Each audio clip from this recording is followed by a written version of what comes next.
பேரவைத் தலைவர் அவர்களே, எனக்கு ஒரு 2 மணி கொடுங்க. முக்கியமான விஷயம் இருந்தால சொல்றேன், சுருக்கமாக சொல்றேன். இப்போது முதல் தமிழ்நாடு என்பது சமூக நீதிக்கு முன்னோடி மாநிலம். இடஒதுக்கீடு இந்தியாவிலேயே முதல் வழங்கிய மாநிலம் தமிழ்நாடு. 1921 நீதி கட்சி இருக்கும் போதே இடஒதுக்கீடு வழங்கிய மாநிலம் தமிழ்நாடு. அப்படிப்பட்ட இந்த சமூக நீதியை காத்துக் கொண்டிருக்கிற தமிழ்நாட்டிலே இன்றைக்கு இந்தியா முழுவதும் ஒரு பிரச்சாரம் செய்யப்பட்டு கொண்டு வருகிறது. இடஒதுக்கீட்டுக்கு எதிரான ஒரு போராட்டம் இன்றைக்கு நடைபெற்றுக் கொண்டிருக்கிறது. ரிசர்வேஷன் ஏட்டோ என்ற இடஒதுக்கீட்டை ரத்து செய்கின்ற போராட்டம் டெல்லியிலே கடந்த ஒரு வாரத்துக்கு முன்பு டெல்லியிலே ஒரு போராட்டம் நடைபெற்றது. இதில் யார் பின்னணியில் இருக்கிறார் என்பதை பற்றி நாம் சொல்ல வர விரும்பவில்லை. ஆனால் ஏனைய வரும் பின்னே மணி ஓசை வரும் முன்னே என்ற மாதிரி இதில் ஏதோ ஒரு மிகப்பெரிய ஒரு சதி திட்டம் உருவாகி கொண்டிருக்கிறது. உச்ச நீதிமன்றம் கடந்த மார்ச் மாதம் ஒரு வழக்கிலே ஒரு தீர்ப்பு கொடுக்கிறது.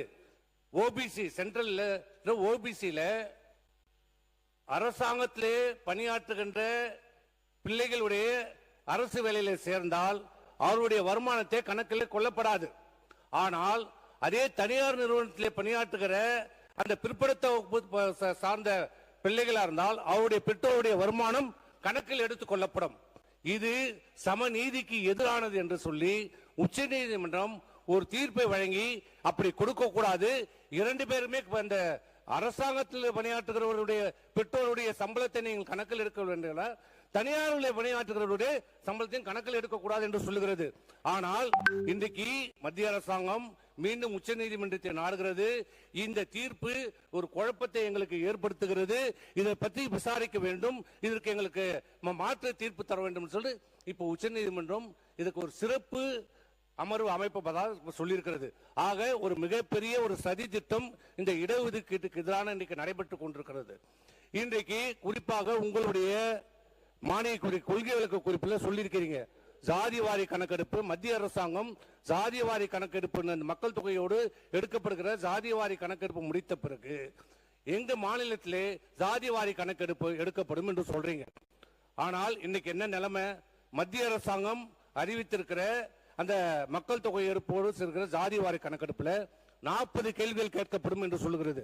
அதுல 10 கேள்விகள் ஜாதியை பற்றிய கேள்விகள்.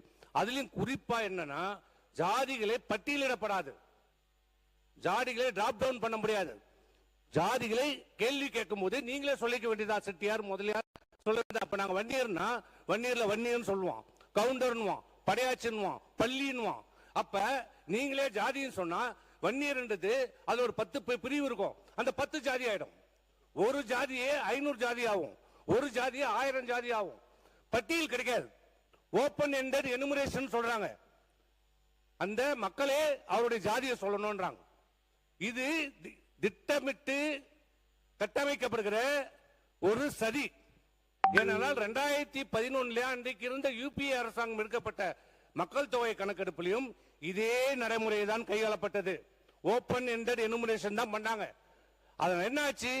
முதல் ஜாதிவாரி கணக்கெடுக்கப்பட்டது 1931. அன்றைக்கு எடுக்கப்பட்ட போது இருந்த ஜாதிகள் எண்ணிக்கை 4147 ஜாதிகள். ஆனால் 2011 இந்த ஓபன் எண்டட் எனுமரேஷன் எடுக்கப்பட்ட ஜாதிகளின்படி எவ்வளவு தெரியுமா? ஜாதி 46,7 லட்சம், 1000 மடங்கு உயர்ந்திருக்கிறது. 4147 ஜாதி 2011 எடுக்கப்பட்ட அந்த ஜாதிவாரி கணக்கெடுக்கும்படி 46.7 லட்சம். அதேதான் இன்றைக்கு மீண்டும் மத்திய அரசாங்கம், எதற்கெல்லாம் காங்கிரஸ் அரசை குற்றம் சாட்டுகிற இன்றைக்கு மத்திய அரசாங்கம், இன்றைக்கு அதே காங்கிரஸ் அரசாங்கம் செய்த அதே தவறை மீண்டும் எப்படி இருக்கு? நான் கிராமத்தில் சொல்லுவாங்க பாரு, ஈயத்தை பூசினா மாதிரி இருக்கும், பூசாத மாதிரி இருக்கணும், ஜாதிவாரி கணக்கு எடுத்தா மாதிரி இருக்கணும், ஆனா நடைமுறைப்படுத்தவும் கூடாது. இதுதான் இன்றைக்கு நிலைமை. உண்மையிலே ஜாதிவாரி கணக்கு எடுக்கணும்னா நீங்க என்ன செய்யணும்? மத்திய அரசாங்கத்திட்ட ஒரு பட்டியல் இருக்கிறது, அரசாங்கத்திட்ட ஒரு பட்டியல் இருக்கிறது. எப்படி தாழ்த்தப்பட்ட மலைஜாதி மக்களுக்கு ஒவ்வொரு மக்கள் தொகை எடுக்கும் போதும் அவங்க பட்டியல் இருக்குது மத்திய அரசாங்கத்துக்கிட்ட. இப்ப தாழ்த்தப்பட்டவர்னா மத்திய அரசாங்கத்தை 1208 இருக்குது. அதே மாதிரி தாழ்த்த மலைவாழ் ஜாதி பத்தினா 730 இருக்கிறாங்க. அந்த பட்டியல் படிக்கிறதா அவங்களுடைய கேள்வி கேட்கிறாங்க. அதனால அதுல எந்த பிரச்சனையுமே இல்லை. ஆனால் பிற்படுத்தப்பட்ட மிகவும் பிற்படுத்தப்பட்ட மக்களுக்கு மட்டும் ஜாதிவாரி கணக்கெடுக்க வேண்டும் என்றால் மட்டும் அந்த விதிகள் படி பண்ணாம ஓபன் எண்டா பண்ணுவதில்லை. இதுல என்ன சதித்திட்டம்? சுதந்திரம் அடைந்த காலத்திலிருந்து பிற்படுத்தப்பட்ட மக்களுக்கான ஜாதிவாரி கணக்கெடுப்பு நடத்தப்படுவதில்லை. முதல்ல சுதந்திரம் அடைந்த 1951 எடுக்கப்பட்ட மக்கள் தொகையில 59 அன்றைக்கு இருந்த பாரத பிரதமர் நேரு அவர்கள் சொன்ன ஒரே கோட்பாடு ஈக்குவாலிட்டி அண்ட் செக்யூரிசம் என்ற பெயரில் ஓபன் எண்டட் எனுமரேஷன். அதேதான் நடக்குது. ஆக இது உண்மையான ஜாதிவாரி கணக்கெடுப்பு இல்லை. அரசாங்கத்துக்கு நாங்க சொல்லுவது என்னன்னா, நீங்க என்ன சொல்றீங்க, மக்கள் தொகையோடு ஜாதிவாரி கணக்கு எடுக்க உடனே அதை கணக்கில் எடுத்து நாங்க ஜாதிவாரி கணக்கு, நீங்கள் அதை நம்பினால் எப்படி 2011 ஜாதிவாரி கணக்கு எடுக்கப்பட்டு வெளியிடப்படவில்லையோ இதுவும் வெளியிடப்படாது, வராது. நீங்கள் அதை நம்பியிருந்தால் ஜாதிவாரி கணக்கெடுப்பு நடத்த முடியாது. நீங்கள் மத்திய அரசாங்கத்தை நம்பிராமல் நம்மிடம் இருக்கிற பட்டியல், இப்ப மாநிலத்தில் இருக்கிற பட்டியல், மாநிலத்தில் இருக்கிற ஓபிசி பட்டியல் மட்டும் 181 மத்திய அரசாங்க பட்டியல், நம்முடைய தமிழ்நாடுடைய பேக்வர்ட் கமிஷன் இருக்கிற பட்டியல் 252. இந்த பட்டியலில் நீங்கள் வைத்துக் கொண்டு நீங்கள் ஜாதிவாரி கணக்கெடுப்பதில் என்ன தவறு? ஏற்கனவே பீகார் நடத்தியிருக்கிறது, தெலுங்கானா நடத்தியிருக்கிறது. இங்க தவறாக சொல்றார், உச்ச நீதிமன்றத்தில் தடையான வாங்கிட்டார். பீகார் ஜாதிவாரி கணக்கெடுப்பை எடுத்து அதை அமுல்படுத்தி விட்டார்கள். அதன் மீது வேறு ஒரு ஜாதிவாரி கணக்கெடுத்து நடத்தக்கூடாது என்று எங்கேயுமே தீர்ப்பில்லை. இங்க சொன்னார் 10.5க்கு உச்ச நீதிமன்றம் தடை விதித்திருக்கிறார். அது கிடையாது. உச்ச நீதிமன்றத்தில் சொன்னதுல இங்கே மதுரை நீதிமன்றத்தில் இந்த வழக்கு நடைபெற்ற போது வன்னியர்களுக்கான இடஒதுக்கீடு வன்னியர்களுக்கான இடஒதுக்கீடு கொடுக்கப்பட்ட போது மதுரை நீதிமன்றத்தில் நடைபெற்ற வழக்கில் அன்றைய அரசாங்கம் ஜனார்த்தனம் கமிஷனுடைய ரிப்போர்ட், பேக்வர்ட் கமிஷன் சேர்மன், அவர் தான் ஒரு அறிக்கையை அரசாங்கத்துக்கு தாக்கல் செய்கிறார். அவர் அம்பாசமுத்திர கமிஷனுடைய ஆய்வின் அடிப்படையிலே ஜனார்த்தனம் அறிக்கையை கொடுக்கிறார். 10.5% இடஒதுக்கீடை கொடுக்கலாம் என்று கொடுக்கிறார்.